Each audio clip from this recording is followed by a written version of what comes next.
So we are back into these laws. I want to say we're down about verse maybe 5. Okay, that'll work. Okay.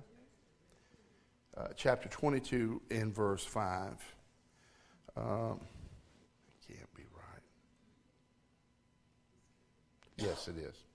It says, if a man shall cause a field or a vineyard to be eaten, and shall put in his beast, and shall feed in another man's field, or the best of the best of his own field, and of the best of his own vineyard, shall he make restitution. Okay. Now this section right here in modern law we would call due diligence. Okay. Very oftentimes you will hear that in a civil case where somebody's being sued for damages, and the court will often ask, well, did they do what any normal person would do in that situation?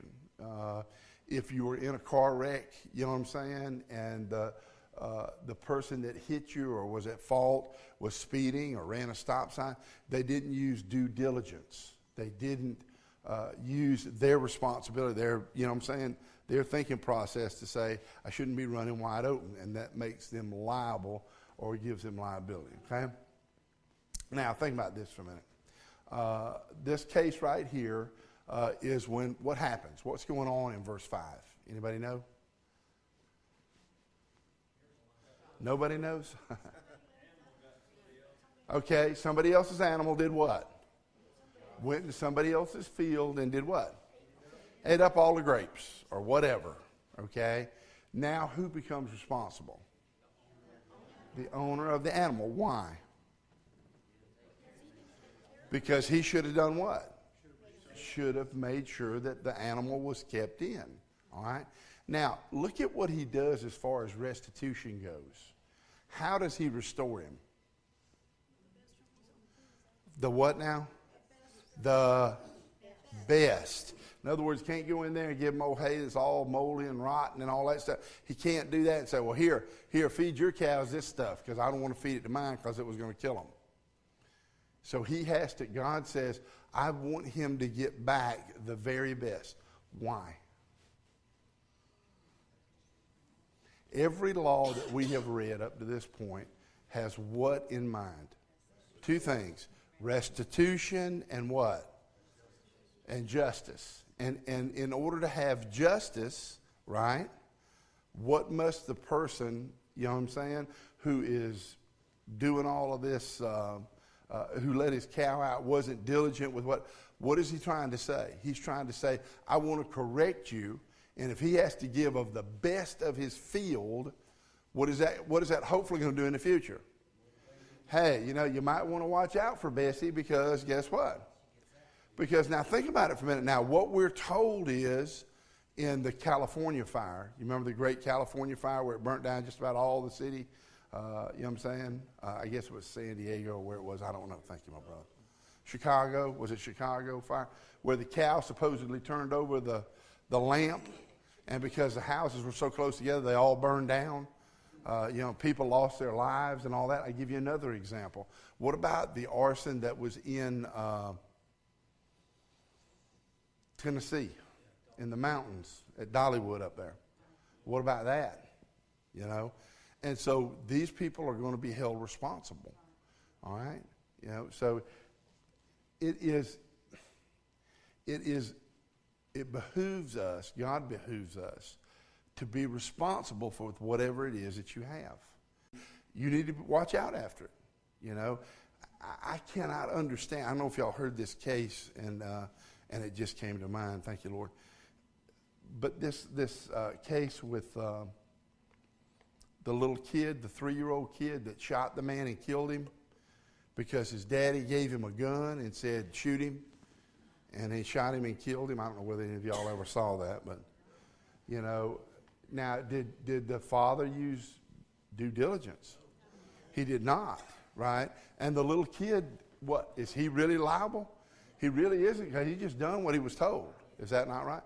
But the father that gave him the gun, absolutely. And I don't know about you, and I have a lot of guns in my house. It's my responsibility. The law will tell you, you know, it don't matter whether you take your pistol out and put it in your glove box. You are responsible for it. Somebody breaks in here and takes that thing, kills somebody. You are responsible. You know what I'm saying? Because it's your pistol. So it is the idea that we use due diligence. All right? God requires us to be good stewards. This is from the Expositor's Bible and Commentary. It says, men are held responsible, not only for the harm they do, but also for the harm they occasion, even though they may not have purposely designed the damage that ensued. That means if you're burning grass or your lawn off and you burn your next door neighbor's house down, what? You're responsible. Is that not right? Because it was your you know what I'm saying? It was your responsibility to make sure that it didn't get out. Okay? Galatians 6, 9, and 10 says, let us not be weary in well-doing, for in due season we shall reap if we faint not.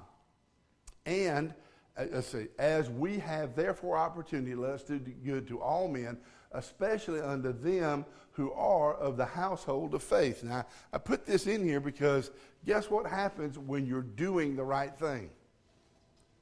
Is it ever easy to do the right thing?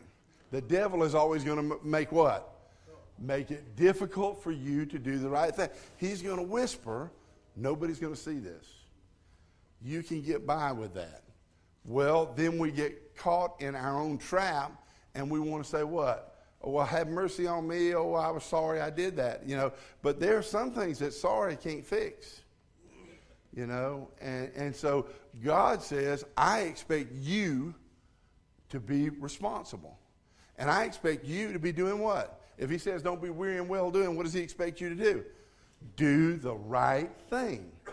What is the right thing? Well, if you have a dog, and you know, when Sparky's at the house, if the pest man comes up, we always catch him and hold him because he'll bite you. You know what I'm saying? Yes, he'll bite you. He'll bite me. He bites his owner. I know he'll bite me. You know what I'm saying? And so, you know, to keep him, now you say, well, he's just a little old. He breaks skin real easy. But it doesn't matter. The pest man shouldn't have to worry about a dog biting him. You know what I'm saying? Because it's my responsibility to keep him under control if he's in my home. Is that not right? Exact same thing with postmen or whatever. You know, they shouldn't have to run away from dogs and stuff because they're just doing their job. It's the owner's responsibility, right, to do the right thing. And I think God's going to hold all, I know God is going to hold all of us accountable. Now, I had a really nifty, handy-dandy video clip that I could not put in this section, okay? Miss Carol actually put it in this section, and then I lost the slide presentation. It's somewhere out there in cyber hooping, somewhere floating around, okay? So, I'm sorry? No, it's good. It's good. Miss Carol said, gee, thanks a lot for all that hard work, and then you don't want to even play the thing. All right. Okay? But anyway, verse 6 talks about fire damage. Look at verse 6. He says, if fire break out and catch in thorns, so that the stacks of corn or the standing corn or the field be consumed therewith, he that kindleth the fire shall surely make what? Okay, so what is he saying now? Sparks did what? Got away from me. They got into something dry. And the next thing we know, what? Now we got, I don't know if you've ever been in a situation where you're around a very large fire. Matter of fact, there were some fires in the Everglades down towards South Georgia that we actually felt the smoke from. You know what I'm saying? I don't know if you've ever been around Fort Gordon when they burn their property off pretty regular. You know what I'm saying? And everybody is inundated with smoke. You know, nobody's really safe from it because that's such a large organization. So fire, you know what I'm saying, is a good thing. But when it gets out, guess what? And the wind gets in it. I don't know if you've ever watched a trailer burn down, but brother, it don't take you just about 30 seconds. And there ain't nothing left.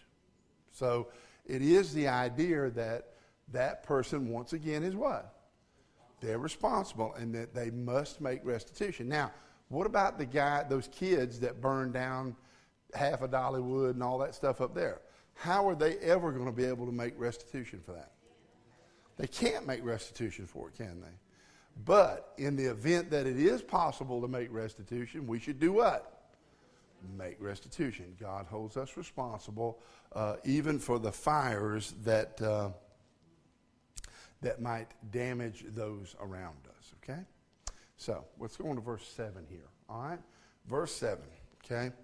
And this is one that Ernie is intimately familiar with. It says, if a man shall deliver unto his neighbor money or stuff. I like that, don't you? Can you tell the writer of the Bible was Southern? Stuff to keep, and it be stolen out of the man's house. If the thief be found, let him pay what? Double. Okay? In the ancient world, guess what there wasn't a lot of? Weren't a lot of banks. Okay? All right? So what happened? You hid your money, or you might do what with it? Might go to a friend. You know what I'm saying? You might say, hey, can you and really what it's talking about here is less about bank deposits and more really about what if you loan, you went somewhere, okay? And I give you an example, okay? Dairies, and I just looked at Brother Howard. I don't know if you've ever been around a dairy, but with a dairy, there are no days off. Those cows have to be milked. Somebody's going to have to milk them or they're going to die. You know what I'm saying? So that means on Sunday, those people that have dairy farms and go to church have to milk them before church. Because after church, guess what they're fixing to do again? Milk them. There are no paid vacations. There are no days off. There are no sick days. You just go to work and do what you got to do, okay? Well, that having been said, okay, if you entrusted the care of your animals to someone else and they didn't milk them and they all got sick, all right, what does the Bible say? It's just like a deposit, is that not right? Because in ancient cultures, animals were like machinery. You know what I'm saying? If you didn't have an ox, you might not be able to plow the ground, which means your family didn't eat. So you begin to understand, just how serious God takes these things, okay? So if you take and give the other property to someone else and somebody steals it, what happens? Who pays double? The thief pays double. Why is the owner not held responsible now? Well, he wasn't held responsible in this case because he wasn't negligent. Okay, which means he didn't leave the door unlocked. He didn't leave the corral unlatched. He did everything that he could have to protect your property, somebody that loaned it to him. And what happens? Because you can't hedge your bets against a thief. I mean, who can do that? I put these cartoons up here. I thought Brother Ernie probably saw some people doing that right there. You know what I'm saying? With their finger in the goodie box. He says, what choice do we have? I can't fire him. He knows too much. If you've ever worked in an office situation where that occurs, okay? All right, so that's the first case. All right, now let's go to verses 9 and 10, or 8 and 9 rather, I'm sorry. It says, if the thief be not found, okay, then the master of the house shall be brought unto the judges to see whether he have put his hand unto his neighbor's good.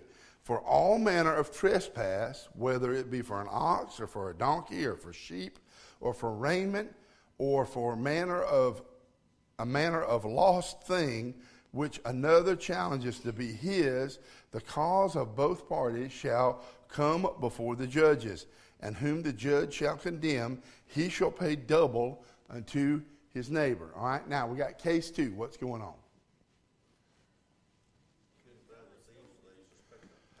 Okay, so they couldn't find the thief. Now, who do they suspect might be involved?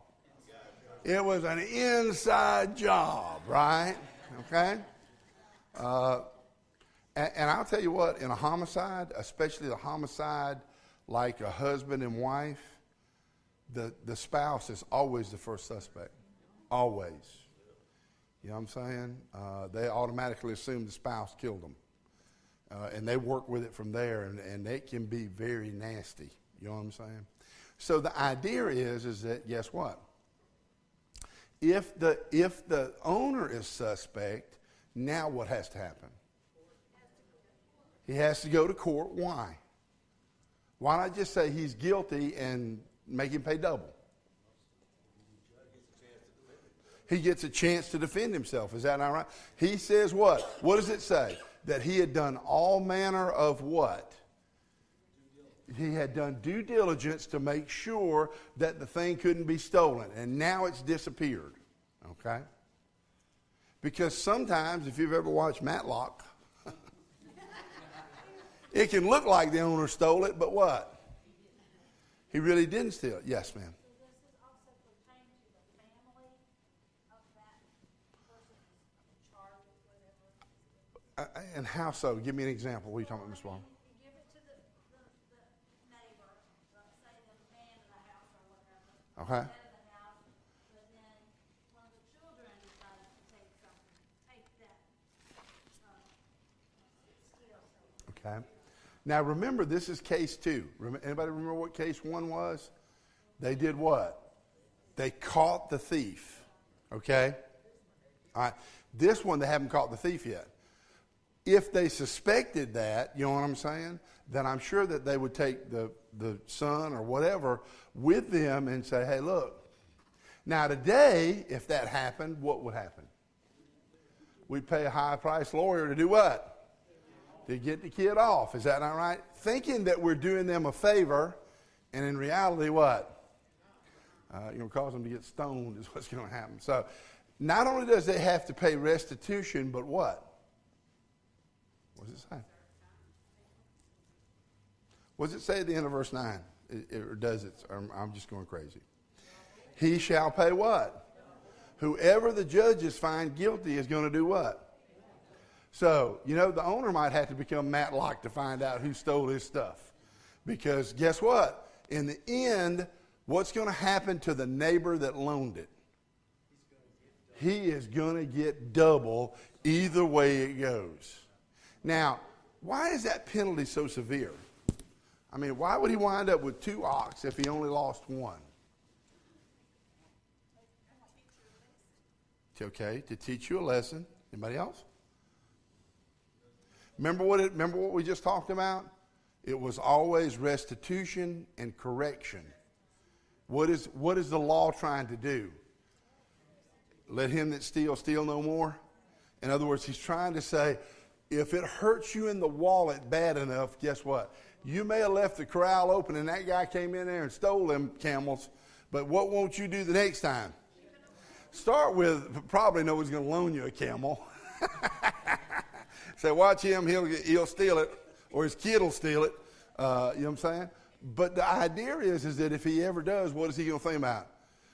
Better get up from the supper table and make sure that we didn't leave that thing, Matter of fact, actually, if I had to pay double, I would sleep with the camel. I'd have to tell him, you roll over, buddy. You know what I'm saying? 'Cause I'm going to keep a check on you, all right? I forget what this little cartoon says right here. Hang on a second.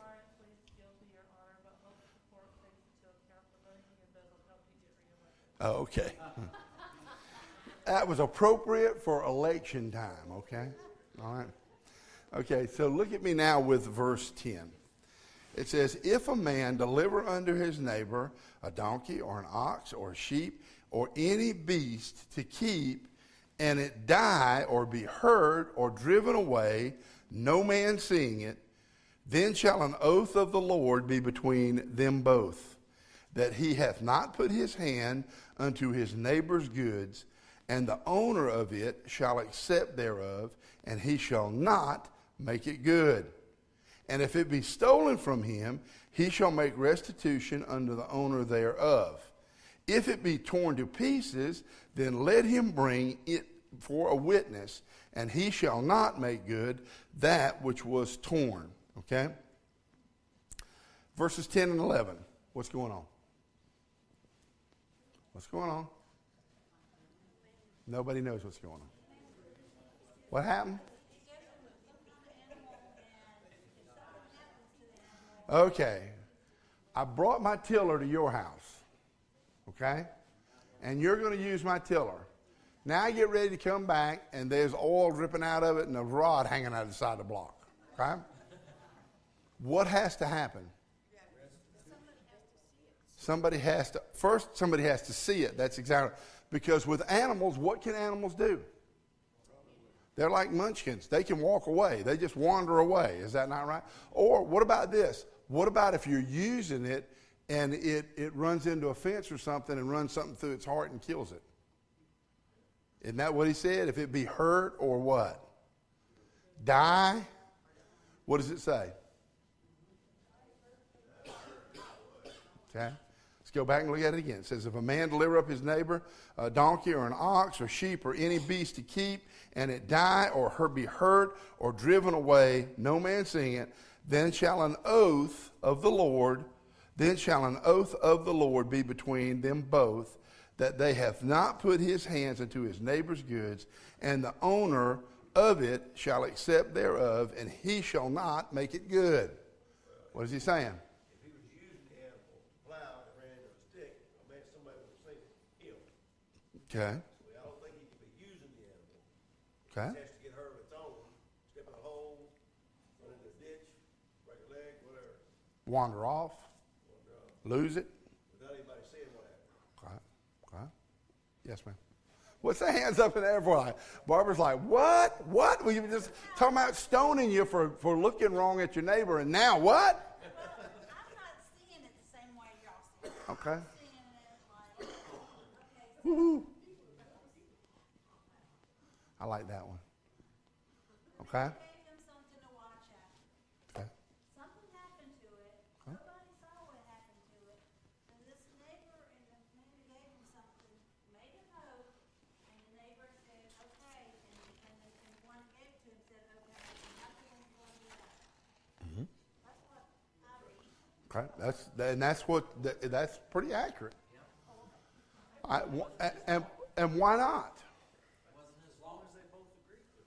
Well, they make an oath between who? Not between themselves, between the Lord. Yeah, this brings out something that we're going to point out. I'm going to point out later if we have the right slides up.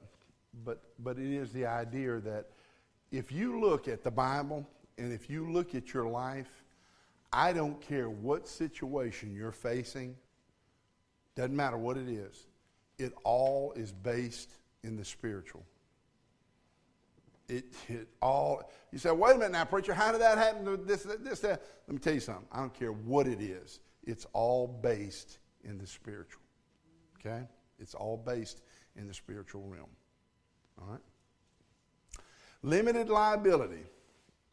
What happens if what? If it's beyond your control, what happens? You're only responsible how long? This is what an LLC is, okay? It is the limited liability to say that, you know what, I can't be responsible for things that are beyond my control. Can you? I'll tell you a story. A gentleman was driving a tractor trailer over on Washington Road. There was a marina that sat, if you remember before they widened Washington Road, it sat right on the highway, okay? You had new boats in it, used boats in it. You know, if you know anything about a boat, you think cars are stupid, boats are 10 times stupider, okay, in price. All right? The man had a heart attack and drove the truck through the side of the man's building, okay? They went to the insurance company and said, you're going to fix all my boats. And the insurance company, after the autopsy, said, we don't insure dead people. He was dead before he had the accident. We don't insure them. Now, I don't know that whether they ever paid up or what, but that just goes to show you see what I'm saying, how far this limited liability thing can go. And it can get sideways on you real quick. That's why the oath isn't between the two. It's between who? Them and the Lord. Okay, remember what I told you about spiritual? All right, so if it's stolen, restitution was required. No restitution. Anyway,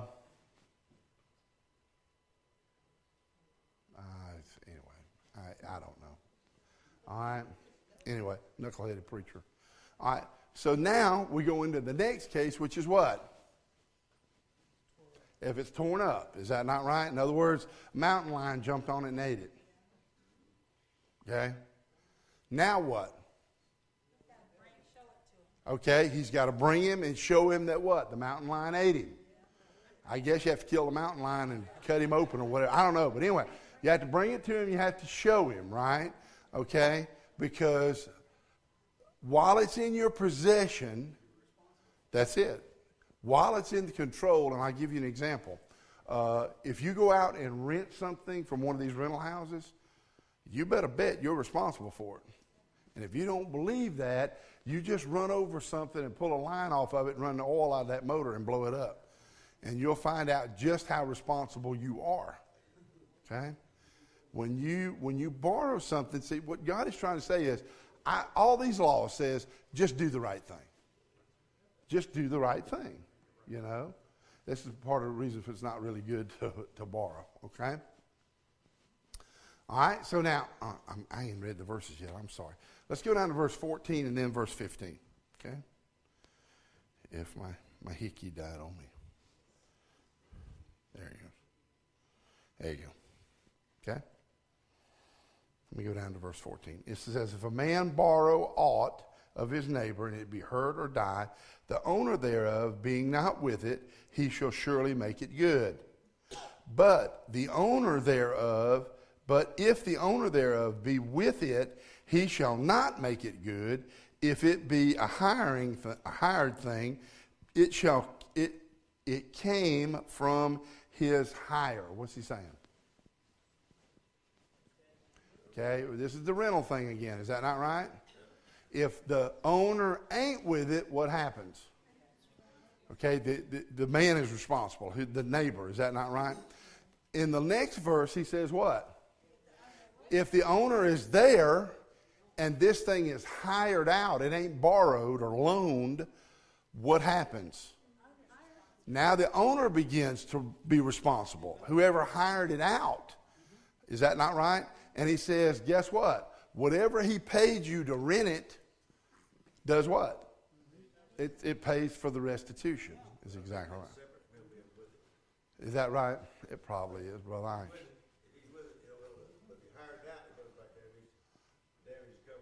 Well, it says if he's with him while it's hired out. Didn't it say that in verse 15? Huh? Also in the code it says if it was hired. Okay. But the owner is still with it. Is that correct? Okay. Well, let me read it again then, bro. You may be absolutely right. It says, but if the owner, this is tied to verse 14, so we've got to read it first. And if a man borrow aught of his neighbor and it be hurt or die, the owner thereof, being not with it, he shall surely make it good. He being the renter, right? But if the owner thereof be with it, he shall not make it good. If it be a hired thing, I'm sorry? It says make it good. Then there's a colon. If it was hired, it came from the hire. Okay. He says, but if the owner thereof be with it, he shall not make it good. Is there a colon between your good and if? There is about that. Yes, there is. But, yes. But, well, no, not really. It's actually a continuation of the same thought. The verse is the same continuation of the thought above it. What you got to do with the he, what you got to understand with the he is, who is the he? See, that's the real caveat of it. Because if the he is the owner, he can't have it hired and be with it.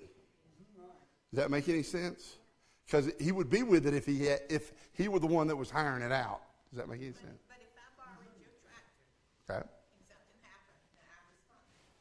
But if you come with the tractor, you're there, and I should have to. Well, but here's the deal. No. Well, wait a minute now. If it's hired out, because if not, the verses above that take care of that case. You hired him and the whatever. Normally, if you rent Normally is exactly right. But again, we're talking about, if you think about agriculture now, here's the deal, okay? Any of y'all ever seen anybody plow mules? Went with a man one time. I don't know if y'all ever been to any of these little jamboree roundup things and all that, right? And they have the little buckboards out there, little wagons. Most of them got car tires on them. You know what I'm saying? But the little old mule or two mules or two, horses or whatever, man, there, yeah, giddy up. Yeah, let's go, horse, yeah. Well, I know a man that bought one of those. He went to one of those jamboree things. He said, man, I got to have one of those. And he knew a little something about animals. You know what I'm saying? Man dropped him off. He said, here's your stuff. He said, man, I'm so glad. Paid the guy. The guy left. He said, hey, let's hitch these things up and go for a ride. Right? Hitched him up. Right? Down the road he went. No, in the ditch he went. Because those animals are broke to one side or the other. And when you cross them, guess what? It's just like your car tires doing this. All right? So the owner, or the original owner, knew the animals were broke. See the difference now? All right? Yeah. Well, I don't know if the guy ever even asked or if he even thought about it. The worst thing you do, people, when they talk about accountants, talk about going into business, people, I want to own a business. Well, have you ever run a restaurant? No. Might not want to invest the whole farm on it, because guess what? If you ain't never done that, I want to be a plumber. Have you ever done any plumbing? No. Well, I think I ought to be a contractor. Have you ever built anything? No. Is that smart? That's not smart, is it?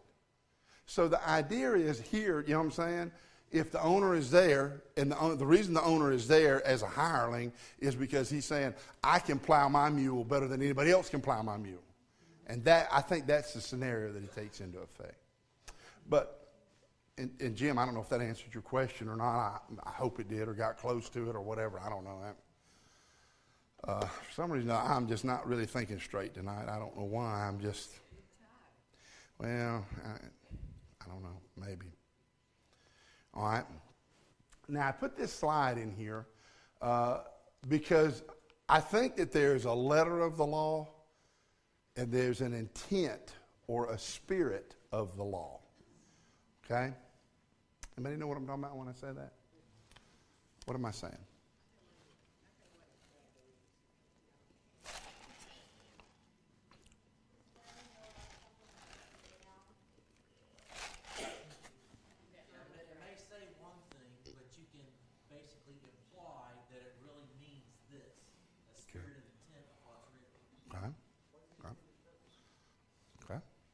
That's very good. Have y'all noticed something about, we had the Ten Commandments, all right? Right? And now what are we doing? Now we're going to go in depth, use case law, so that when all these things come up, just like what, Brother Jim brought up, when we're not sure what he said, she said, they said, where do we go? Back to the example that we have. Is that not right? Okay?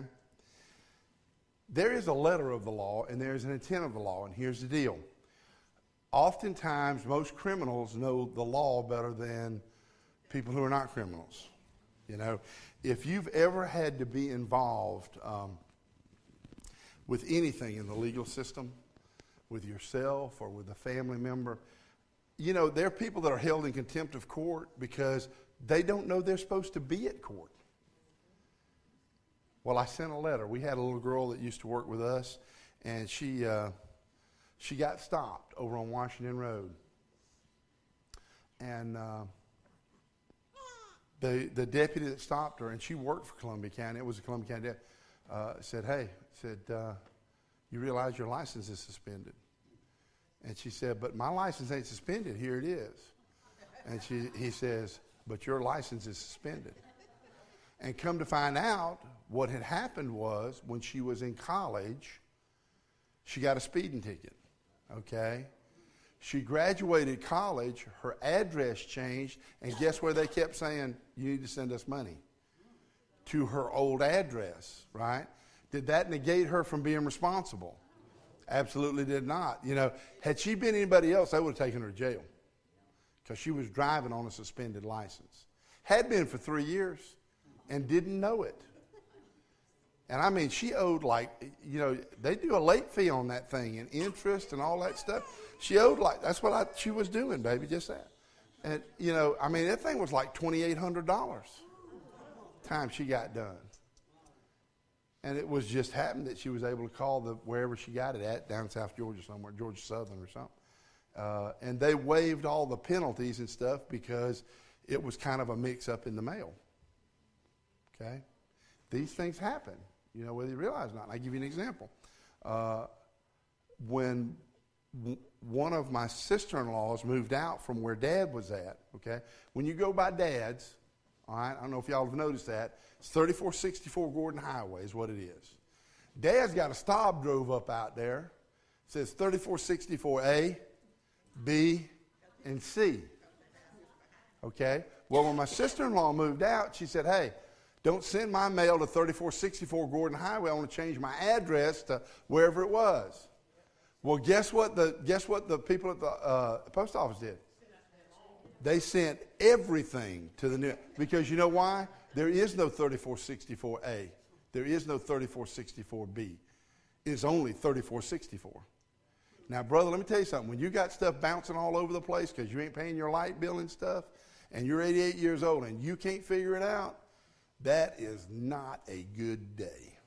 And the only reason I gave you that story was this, because sometimes, if you're not real careful, the letter of the law will bite you. But that was not what it was intended for.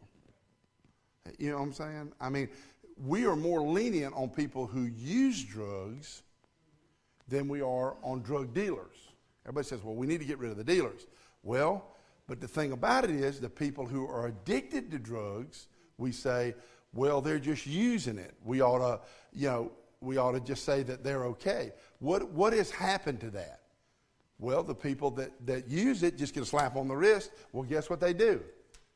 They go right back out and do what? Because what did they get? Slap on the wrist. That wasn't the reason that they made the law lenient. The intent of the law was to say, hey, we realize you got a problem. We want you to work on getting out and getting the problem, and jail ain't the place for you to do it. Right? So you begin to understand what I'm saying? This is why judges don't like mandatory sentences. You could talk to any judge you want to, and they do not like mandatory sentences because you cannot take into consideration anything else. You know what I'm saying? I mean, it isn't heard on the basis of just the merits of the case alone. But there could be extenuating circumstances. Sometimes they're not. Sometimes it's the exact opposite. It's more heinous than even the law really has a punishment for. Okay? Can y'all remember when rape used to be punishable by death? It used to be punishable by death.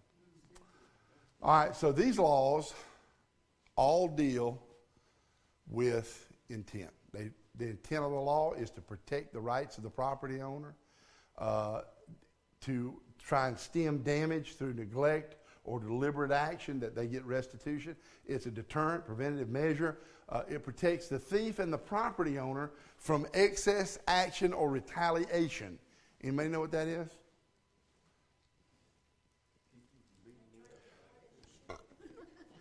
Keep you off and saying, hey, look, he's a no good, dirty thing, and you know what I'm saying? He stole my ox, and we're going to take him down here and hang him. And if you don't believe that didn't happen, just watch Mississippi burning. Because it sure did happen. It happened right here in the South. I don't know if anybody was around here or ever read anything about the riots in Augusta. There were some people shot down there that didn't need to be shot. Okay? So, prevent the retaliation. All right? Correct and restore the criminal. Now, that's something that's elusive today. We all want to do what? We want them to be rehabilitated. What is really happening in essence after if you're 40 years old and you get a 25-year sentence, are you going to be rehabilitated when you come out? You're going to be institutionalized. In other words, you're not going to be able to function in society. And that's a real dilemma. You know what I'm saying? How do we get the correction part? Well, the reason we don't get the correction part is because there's no restitution. See? Well, he stole all that stuff. Work. Work, not me. Just put me in jail and feed me. You know what I'm saying? That's exactly the attitude, right? And then finally, build a strong moral community and society. These laws do what? Because we're fixing to get into sexual immorality, is what we're fixing to get into. We won't till next week. But the idea is that guess what? Is morality, and I put this question up here, is morality even relevant anymore? Is it? I mean like in our society.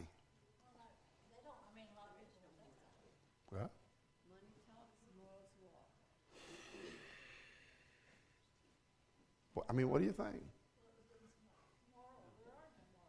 Well, and here's the first thing that somebody that believes in moral relativism will tell you. Define for me what a moral is. And who defines that? Because see, if you go on the internet and look, you'll find out. They'll tell you straight up. You know, religion, morality and religion, they can't coexist. Don't let religion tell you what to do. All right? I've got a graphic up here, and we won't go to it right now, but I've got a graphic up here that, you know, in the African-American community, right, fatherless homes, children being raised without their fathers is at 62%. Yeah, that's fast running up on 3/4. You know what I'm saying? It ain't much better in the Anglo-Saxon population. It's like 45%. Matter of fact, I read an article that said it is a married father an endangered species. Anybody have to take a stab at where that started? I don't need no man. I'm going to burn my bra. I'm going to do whatever I have to. I don't need marriage. All right? I tell you, give you some homework before you go up, and we're way late. You go home and you read of all the great civilizations throughout history and find out what a role lack of morality played in their downfall. And you know what? You can go back and trace every one of them. When the morals became lax and the family went out of style, I'm talking about the nuclear family, mother, father, baby, okay? When that went out, where that was no longer, you know what I'm saying, watch what happened to the civilizations. Absolutely. We're crumbling from the inside out. We don't have to worry about Korea bombing us. We don't have to worry about, Ramadama Ding Dong or whatever his name is over there in Iraq. We don't have to worry about those people. You know why? Because we're destroying ourselves from the inside. That's exactly what we're doing. All right, let's stop here. Any questions? I really confuse you? Yeah, I know it's late. I see everybody looking at their watches.